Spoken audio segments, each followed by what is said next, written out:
Hello student, मैं एकता सिंह आप सभी का ज्ञान चैतन्य चैनल में बहुत बहुत स्वागत करती हूँ। आज के इस टॉपिक में हम दक्षिण भारत के जितने भी राजवंश बचे हुए हैं उसको हम देखने वाले हैं। इससे पहले जो वीडियो था उसमें हमने संगम काल हमने कंप्लीट किया है, तो आज हम यहाँ वाकाटक राजवंश की बात करेंगे। तो शुरू करते हैं। वाकाटक राजवंश या वाकाटक शक्ति को स्थापित करने वाला पहला व्यक्ति कौन है? विंध्य शक्ति है, जिसका मूल स्थान क्या है? बरार या विदर्भ है। यह विष्णुवर्धन गोत्र का ब्राह्मण है। इसके उत्तराधिकारी हरिपुत्र प्रवरसेन प्रथम महाराजा धीराज की उपाधि ली थी और 4 अश्वमेध इन्होंने और एक वाजपेयी यज्ञ किया था। तो 4 अश्वमेध और एक जो है वाजपेयी, ये बहुत इंपॉर्टेंट है और यहाँ से क्या है, यूजीसी ने प्रश्न पूछा हुआ है। आगे है, वाकाटक वंश को नागपुर शाखा के शासक रुद्रसेन द्वितीय से चंद्रगुप्त द्वितीय की पुत्री जो है प्रभावती गुप्त का विवाह हुआ था। इसी वंश के प्रवरसेन द्वितीय ने सेतुबंध नामक काव्य की रचना की थी। आगे हम बात करेंगे कदम वंश की। जो कदम वंश है, यहाँ पर कदम वंश का संस्थापक मयूर शर्मन था। तो संस्थापक हमें याद रखना है कदम वंश के जो है मयूर शर्मन, जिसे 18 अश्वमेध यज्ञ करने का जो है श्रेय दिया जाता है। तो मयूर शर्मन जो है अश्वमेध उन्होंने 18 किए थे। इसका क्षेत्र उत्तरी कर्नाटक था। आगे चलकर पुलकेशन द्वितीय ने कदम को पराजित करके अपने अधीन कर लिया। कदमों की राजधानी वैजयंती यानी वनवासी थी। आगे इन शासकों की वंशावली हमें तालगुण स्तंभ लेख से ज्ञात होती है। चूंकि ये छोटे छोटे राजवंश हैं, तो यहाँ से जो है इस समय प्रश्न काफ़ी 1 या 2 बनते हैं, इसलिए हम इसको देख रहे हैं जल्दी जल्दी। अगला है गंग वंश। तो गंग वंश हम देखेंगे, इस साइड है गंग। आगे देखते हैं, कर्नाटक में गंग वंश की स्थापना हुई, जिन्हें पश्चिमी गंग कहा जाता है। पश्चिमी गंग कहा जाता है। इनकी प्रारंभिक राजधानी जो है कोलार थी। कोलार जो स्वर्ण खानों के लिए प्रसिद्ध थी। बाद में तालकोट राजधानी हो गई। इस वंश के शासक दुर्नीत ने 6ठी सदी में पल्लवों से अपने राज्य को स्वतंत्र कर लिया। इसके उत्तराधिकारी श्री हर्ष ने महाराजा धीराज की उपाधि ली थी। इनके जो उत्तराधिकारी थे श्री हर्ष ने, वो महाराजा धीराज की उपाधि ली थी। पुलकेशन द्वितीय ने इस राज्य को अपने अधीन कर लिया था। तो एक पुलकेशन द्वितीय ने यहाँ पर कदम को अपने अधीन किया, गंग को किया। आगे है बादामी के चालुक्य। तो यहाँ पर चालुक्य डायनेस्टी है। तो ये क्या है, बादामी के चालुक्य है। ये बेंगी के चालुक्य एक अलग है। तो चालुक्य वंश एक ही है और उसी से क्या है निकल के जो है बेंगी के चालुक्य निकल कर आते हैं। तो देखते हैं आगे। चालुक्यों ने 6ठी सदी के आरंभ में पश्चिमी दक्कन में अपना राज्य कायम किया। इसकी राजधानी जो है बापाटी आधुनिक बादामी थी।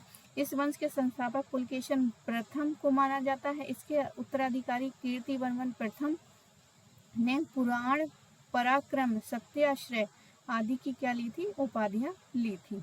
आगे है पुलकेशन द्वितीय के ही बारे में। चालुक्य वंश का महान शासक था, जिसने सत्याश्रय श्री पृथ्वी वल्लभ महाराज एवं दक्षिणापतेश्वर की उपाधि धारण की। उसने पश्चिमी गंग, कदम और हर्षवर्धन को पराजित किया तथा परमेश्वर की उपाधि ली। इसकी जानकारी रवि कीर्ति लिखित ऐहोल अभिलेख से मिलती है। पुलकेशन द्वितीय ने बेंगी को जीतकर अपने भाई विष्णुवर्धन को यहाँ पर क्या है शासन नियुक्त किया था। इसी के साथ में बेंगी की चालुक्य शाखा की नींव पड़ती है। तो यहाँ पर हम देखते हैं, एक ये पश्चिमी चालुक्य है जो कि बापाती है, और दूसरा जो है बेंगी के यानी पूर्वी चालुक्य। तो जो पूरब के साइड है वो पूर्वी चालुक्य बेंगी है, और जो पश्चिम के चालुक्य है वो बापाती है। तो ये अभी हमने 2 भाग में डिवाइड होता चालुक्य पढ़ा है। आगे देखते हैं, विक्रमादित्य प्रथम ने गुजरात में लाट क्षेत्र को जीतकर अपने भाई जयसिंह बर्मन को यहाँ का शासक नियुक्त किया था। इसके साथ ही गुजरात में चालुक्य की लाट शाखा का विकास होता है। तो गुजरात यहाँ पर है, गुजरात ये, तो यहाँ पर क्या है लाट शाखा का विकास होता यहाँ पर देखने को मिल रहा है। आगे है पल्लव शासक नरसिंहवर्मन प्रथम ने श्रीलंका के शासक के साथ मिलकर पुलकेशिन द्वितीय को पराजित कर क्या कर डाला था, मार डाला था। तो पुलकेशिन द्वितीय को मारने वाला कौन है, नरसिंहवर्मन। पुलकेशिन ने ईरान के साथ राजनयिक संबंध थे। अजंता के एक चित्र में इसे ईरानी राजदूत का स्वागत करते हुए दिखाया गया है। तो ऐसे भी कुछ क्वेश्चन आ सकता है यहाँ से कि अजंता के चित्र में किस दक्षिण भारत के राजा का चित्र ईरानी राजदूत का स्वागत करते हुए दिखाया। तो हमारा आंसर होगा पुलकेशिन द्वितीय। काफ़ी इम्पोर्टेंट है यहाँ से। आगे हेनसांग भी इसी के दरबार में गया था। आगे है, अब यहाँ पर एक और आता है तो पल्लव शासक। तो पल्लव कहाँ पर था, तो हम देखते हैं ये रहा पल्लव। तो पल्लव शासकों ने इस यहाँ पर आक्रमण करके पुलकेशिन द्वितीय को समाप्त कर दिया था। किसकी सहायता से, श्रीलंका के शासक के साथ मिलकर।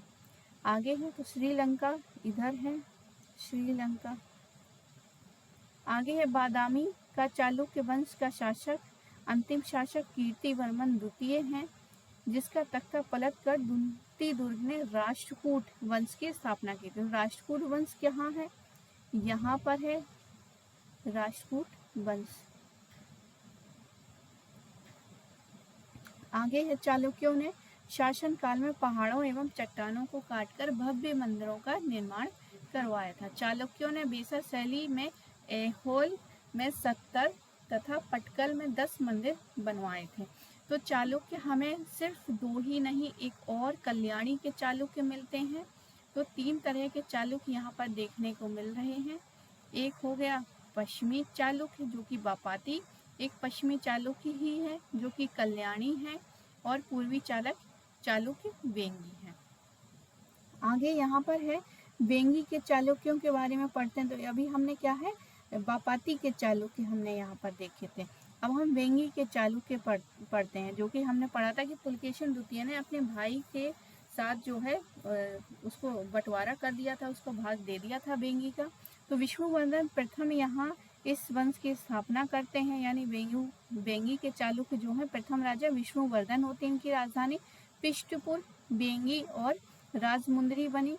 विजयादित्य प्रथम ने राष्ट्रकूटों से इस वंश की रक्षा की, परंतु विष्णुवर्धन चतुर्थ को राष्ट्रकूट शासक कृष्ण प्रथम और ध्रुव ने पराजित किया।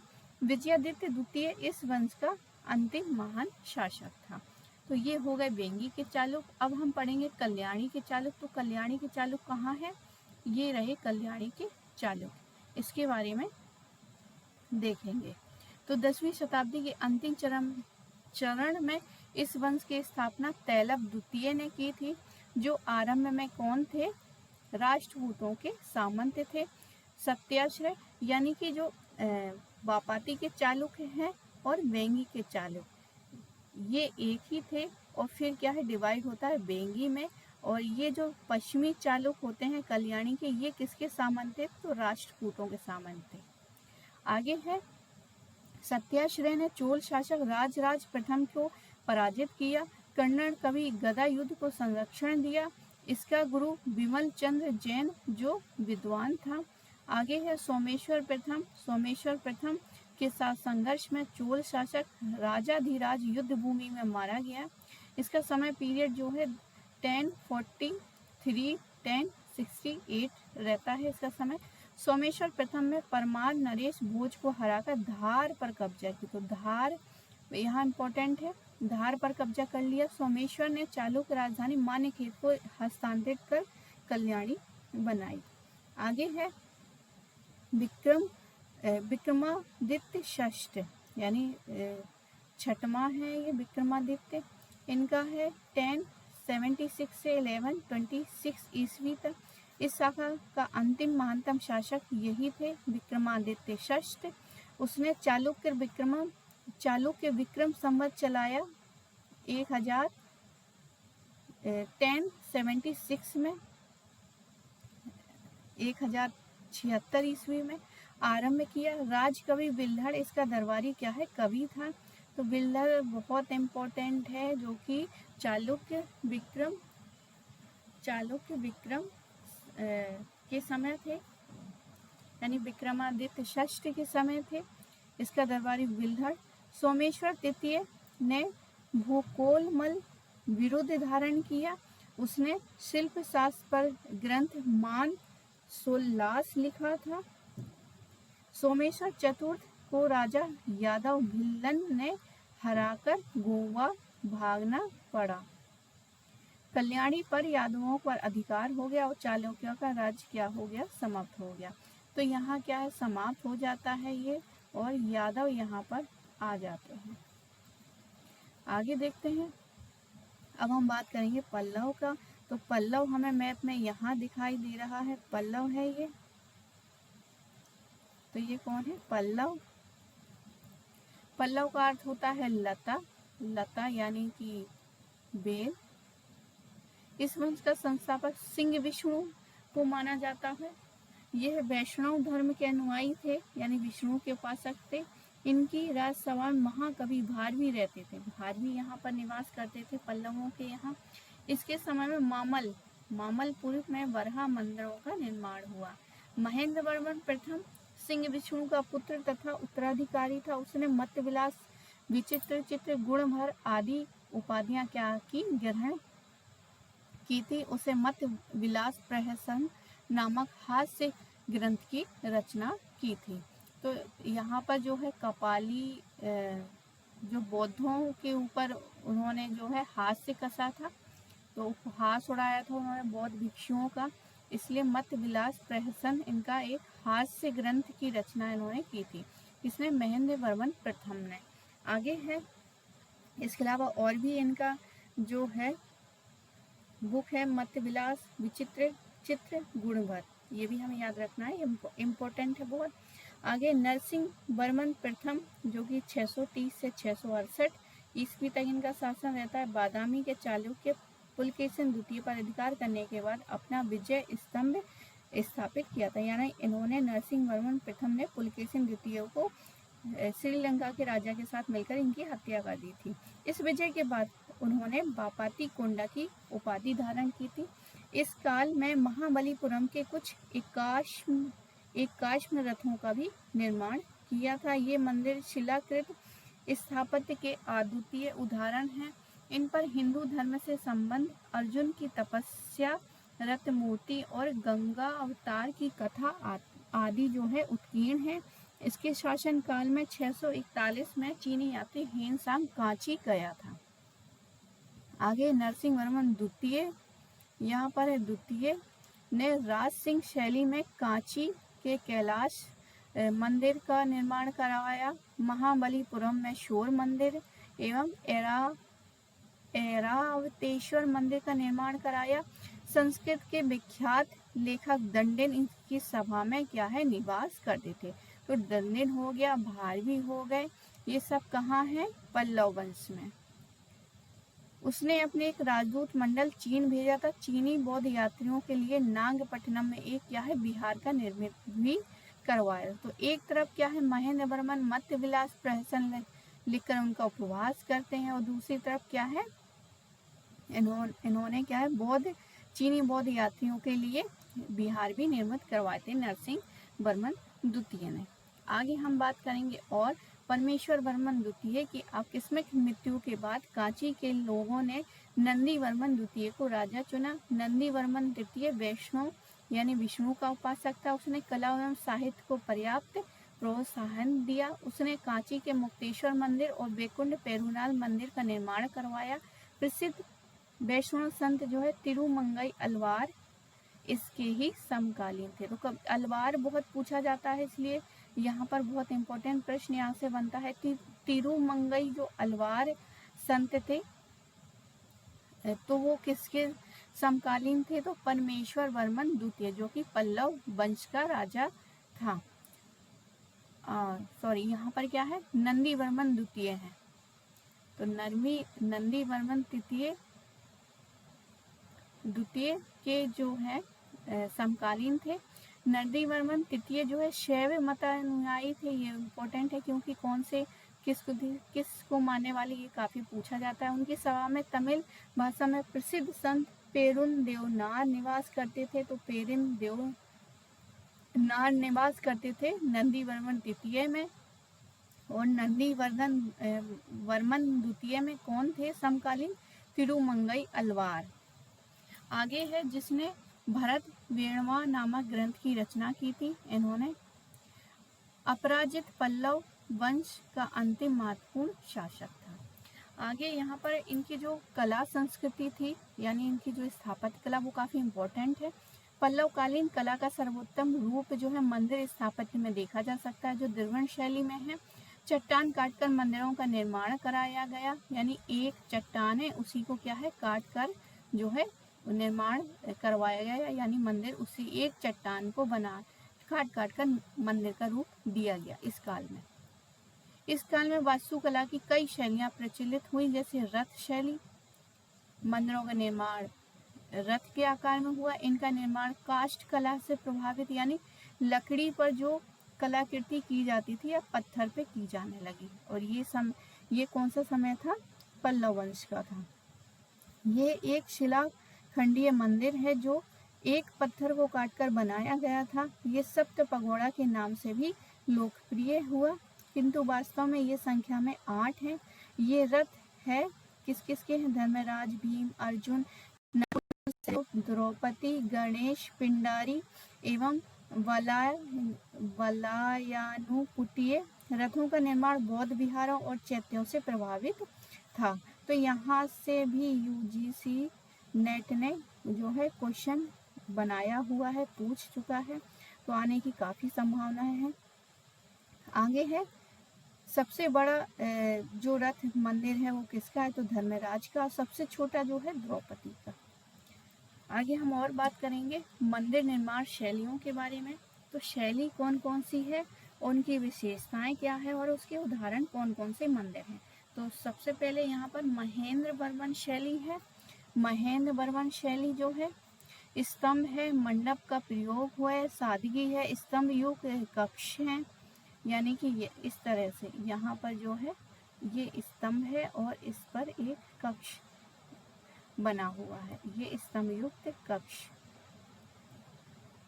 आगे है उसका उदाहरण कहाँ कहाँ मिलता है? दालवनुर, त्रिचनापल्ली, पल्लवरम से प्राप्त मंदिरों से मिलता है इसके उदाहरण। अगला है मामल शैली या नरसिंह वर्मन शैली। मंडप और रथ का प्रयोग हुआ है। सप्त पगोड़ा, वराह मंदिर, महिषी मंदिर, ये सारे के सारे हैं। आगे राज सिंह शैली, स्वतंत्र रूप से मंदिर निर्माण, शिखर एवं गोपुरम का निर्माण हुआ है यहाँ पर। उदाहरण है महाबलीपुरम का तटीय मंदिर, कांचीपुरम का कैलाश मंदिर, बैकुंठ पेरुमल मंदिर। आगे नंदीवर्मन शैली, छोटा छोटा आकार, कोई नवीनता नहीं।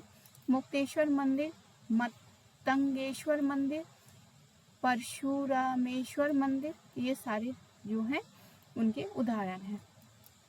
आगे हम एक और राजवंश की बात करेंगे, राष्ट्रकूटों की। तो राष्ट्रकूटों का जो मैप में स्थान है वो इधर है, ये रहे राष्ट्रकूट, ये रहे राष्ट्रकूट। आगे देखते हैं राष्ट्रकूट का उत्थान जो है बादामी के चालुक्य राज्य के अवशेष पर हुआ तथा इसका अंत भी चालुक्यों की शाखा कल्याणी के चालुक्यों द्वारा हुआ। राष्ट्रकूट बादामी के चालुक्यों के सामंत थे। दक्कन में राष्ट्रकूटों का शासन पाल और प्रतिहार वंशों के समकालीन था, यानी कि जब पाल और प्रतिहार थे उस समय क्या थे? राष्ट्रकूट भी था। चूंकि हमने देखा कि त्रिदलीय संघर्ष में ये भी पार्टिसिपेट करते हैं, भाग लेते हैं। आगे है दंतीवर्मन या दंती दुर्ग, इस साम्राज्य का संस्थापक थे जिसने 8वीं शताब्दी के मध्य यानी 752 ईस्वी में चालुक्य शासक कीर्तिवर्मन को पराजित कर स्वतंत्र राज्य की स्थापना की थी। अरबों का आक्रमण विफल करने के कारण चालुक्य शासक विक्रमादित्य ने पृथ्वी वल्लभ और खंड वावलोक की उपाधि दी। उसने अपनी राजधानी मानेखेत बनाई। दंती दुर्ग ने उज्जैनी में हिरण्यगर्भ यानी महादान यज्ञ किया। इसमें प्रतिहार राजा ने द्वारपाल का काम किया था। कृष्ण प्रथम, अगले आते हैं कृष्ण प्रथम, ने बादामी के चालुक्य के अस्तित्व को पूर्ण रूप से नष्ट कर दिया। उसने एलोरा के प्रसिद्ध कैलाश मंदिर कृष्ण प्रथम ने बनवाया था। एलोरा के प्रसिद्ध कैलाश मंदिर यानी गुहा मंदिर, एक ही चट्टान को काटकर जो है चट्टान को काटकर बनाया गया है कैलाश मंदिर, निर्माण करवाया था। ध्रुव जो है धारावर्ष शासक बना। ध्रुव ने त्रिसत्तात्मक जो कन्नौज के लिए युद्ध लड़ा था उसमें दृढ़ता पूर्वक हस्तक्षेप किया तथा प्रतिहार नरेश वत्सराज एवं पाल शासक धर्मपाल को क्या किया था, पराजित किया था। अगला है गोविंद तृतीय। गोविंद तृतीय ने चालुक्य शासक को पराजित किया, वीर नारायण की उपाधि ग्रहण की। गोविंद तृतीय ने बल्लव, पांडव, केरल तथा गंग राजाओं द्वारा बनाए गए संघ को ध्वस्त किया। गोविंद तृतीय ने पाल शासक धर्मपाल, प्रतिहार नरेश, नागभट्ट द्वितीय को पराजित किया। प्रतिहार शासक ने मालव छीनकर उसने एक अधिकारी परम वंश के उपेंद्र को सुपर्द कर दिया था। तो ये कुछ राष्ट्रकूट वंश के इम्पोर्टेंट फैक्ट थे। आगे और अघोम वर्ष की बात करते हैं। अघोम वर्ष भी एक महानतम शासक था राष्ट्रकूटों का, और अघोम वर्ष विद्या और कला का उदार संरक्षक था। उसने कवि, राजमार्ग तथा प्रश्नोत्तर मालिका की रचना कन्नड़ भाषा में की थी। उसकी राजसभा में आदि पुराण के लेखक जिनसेन तथा गणित सार संग्रह के लेखक महावीराचार्य एवं स्वयं भू निवास करते थे। तो जिनसेन तथा गणित संग्रह के लेखक महावीराचार्य निवास करते थे अघोम वर्ष के दरबार में। अघोम वर्ष ने तुला पुरुष दान संपन्न किया। अघोम वर्ष जैन धर्म का अनुयायी था। तृतीय इंद्र तृतीय की बात करेंगे यहाँ पर, और कृष्ण तृतीय के। इस वंश के अन्य प्रमुख शासक थे। इंद्र तृतीय के समय भारत भ्रमण पर आए हुए अरब यात्री अल मसूदी के अनुसार राष्ट्रकूट राजा बलहारा एवं बल्लभ राज था, यानी सर्वश्रेष्ठ राजा हुआ कर। किसके अकॉर्डिंग? अल मसूदी के अकॉर्डिंग। तो आई होप आपको ये वीडियो पसंद आया होगा। तो प्लीज़ लाइक करिए, शेयर कीजिए, सब्सक्राइब कीजिए, और मिलते हैं अगले वीडियो में। आप सभी का बहुत बहुत धन्यवाद।